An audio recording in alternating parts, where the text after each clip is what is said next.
I hope you're ready because I'm ready.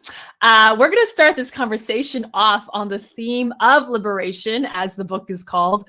Liberation is here, but the question is, what is liberation? What does that even mean for it to be here? And the person that embodies liberation to me in one of the most powerful ways is one of our alumni, and her name is Magdalene Chikanya, coming all the way from Lusaka, Zambia. So she will be joining me in our first conversation on liberation. Hi, Magdalene. How are you? I am good. How are you, Mommy? I'm doing just fine. So Elena, I call her Elena. I don't know why. I think I was introduced to you as Elena, but your official name is Magdalene. So I'm just going to call you Elena because I'm used to that. You graduated this year, class of 2020, which we're so proud of you for, so excited about. And we recently hired you as our program coordinator in Zambia. So you are the one now running all of our programs in Zambia, which again, just kind of shows our survivor leadership trajectory. And that's like the biggest, success and accomplishment for me to see that transition from scholar to then alumni to now staff member, because that is the embodiment of liberation. And that is totally you. So I'm so happy that you're here to have this conversation with me. I am ecstatic about it.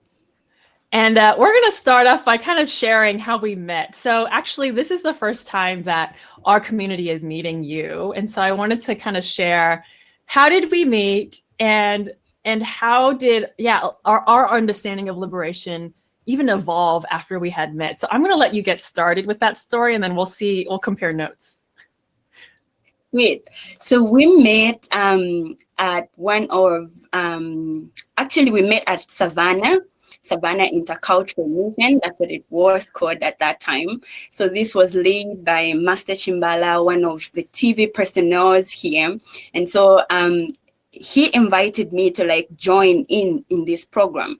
And so I went there the first time, and then the second time you came with one of the scholars at the time, and she was sharing her story at that function that day. And so I got to sit there in that moment, wondering why this survivor in particular was smiling, and I, being a survivor, was robbed of the smile. And so I sat there hearing her story of survivorship, of what she had been through, of the things that had happened, of the injustice that she had to endure. And I was thinking about my own life. I was thinking about my own story. I was thinking about how I couldn't even want to be in my own skin at the time. And she seemed to be proud of being in her skin. She seemed to hold her space really well. And she was sharing her story. I couldn't even share my own story.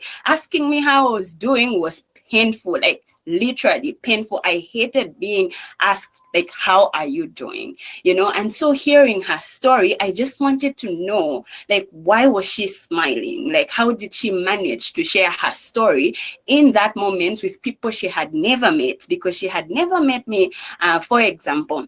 And also at that function, you were talking about vocation. So you were talking about how, you felt you had a vision, rather, and in the vision there was lots of grass, and there was just one flower. I like to imagine that flower being a sunflower, because I've got a thing about sunflower, the yellow, they just give life, so I like to imagine it. You were the sunflower in that field, and you were the only standing flower. And so then you felt God was calling you to something new. And so I sat imagining, would I be the only standing person in a field of grass, and being looked at as one of the people that are liberators, or one of the people that are bringing change to the world? Could I ever do that? So I had two questions that were unanswered. Could I be a different person from what people know me as, from the labels of the community? And could I ever smile, and hold space? And so at the end of the meeting, I asked the survivor that was sharing the story that day, what makes you smile? You know, like I wanted to understand that, you know, and then I had asked that I like have a conversation with you.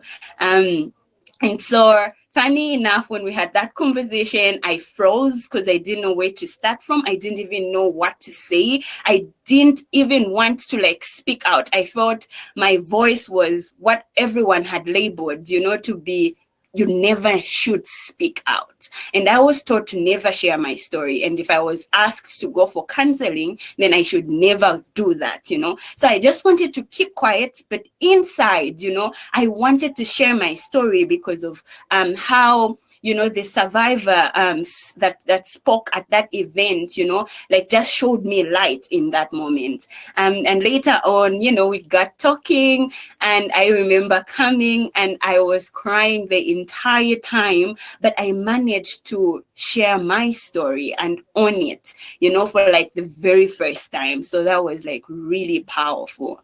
Yeah. Yeah. Okay. So I remember that experience so vividly. And I remember when I first saw you, we were all in this group meeting. So there were like 30 young people there, and you were sitting there looking so upset. You were so angry. You had your arms crossed. Actually, you were wearing a red dress, similar to the one you're wearing now. That's crazy. So you were wearing this red dress, and you were so upset, and you were like, had your head down the entire time. But while the survivor, the scholar of ours, was speaking, you were like, kind of like, curious and like looking up at her, trying to like, yeah, what you said, like figure out how is she able to share this story. And I think that moment for me was when I actually understood what liberation could look like, because it's the scholar, our survivor, sharing her story, which then brought a sense of liberation for you, where you could finally then open up to her and to me to share your story. Now, what has resulted from that 6 years ago now, I think, right? Yeah, 6 or 7 years ago now is you now graduating with your degree and now running our programs for Freelance Hope. So like literally that is what liberation looks like, is getting that spark and understanding for seeing it for yourself, finding that freedom of sharing your story for yourself, which then brings it to everyone else. And so that's what it looks like for me. So what does liberation look like for you? Liberation for me looks like, I think, a lot of things. One is, you know, just being free, you know, like being able to own my own voice, you know, like being able to experience freedom in like wearing what I want to wear without being scared that someone out there is going to rape me, you know, like walking down to school, walking down in the school premises without being scared that a lecturer, a teacher, or a man out there, you know, has different thoughts for me, you know, like being experiencing that freedom where I'm able to do what I want to do and say what I want to say without being scared that it will be misinterpreted. You know, liberation for me means being able to own my story and sharing it with others so that, you know, people that want to advocate with survivors are able to like enter into their stories and share from like the survivor perspective on how to journey with them, you know, being able to share with my fellow survivors about my story and together building a violent free world where we're able to own our voices and speak out, where we're able to hold space for leadership and actually lead. You know, like liberation for me is far beyond just being free, but it's building a violent free world together with those that want to enter into building it. You know, it's seeing beyond victimization, it's seeing beyond the labels and the name calling, like all that I had to experience, you know, being free, you know, as I walk down the streets, knowing that no one is going to point at me and say, there goes the prostitute, or there goes the person that sleeps around with men, when what had happened to me was not my fault, you know. So that's what liberation is for me. Yeah, amen. And even as you talk, it's like just by nature of what you're saying and by nature of you speaking out in this public platform is liberation, because like we said earlier, when we first met, you could not talk you could literally not even talk to say your name, because there were also a lot of associations and negative connotations with the name and the labels that people placed on you. And so you've been able to redeem that and reclaim that in so many ways.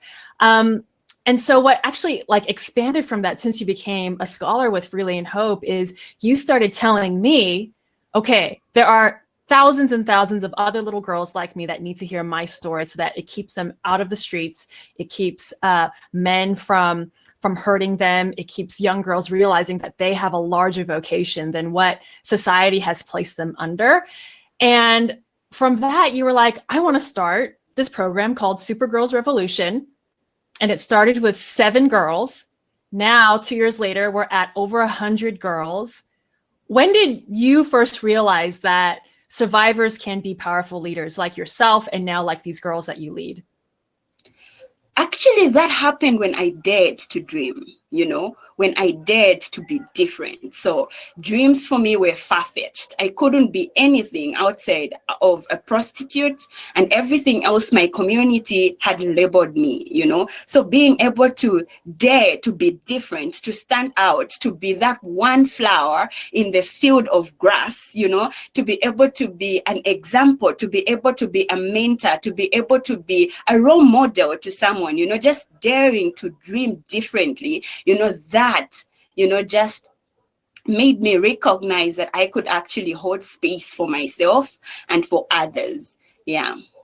Oh my God, I love that. And I love what you said earlier about entering in, choosing to enter into the story, which thank you, one, for allowing me to enter into your story, but also thank you for allowing us as an organization to enter into the stories of your own story, but also the stories of all these other hundreds of other girls that we are seeing in our community. So I'm just so grateful for you and your leadership, and how you, just by being the nature of who you are, is the embodiment of liberation. So thank you so much for teaching me that lesson. Thank you.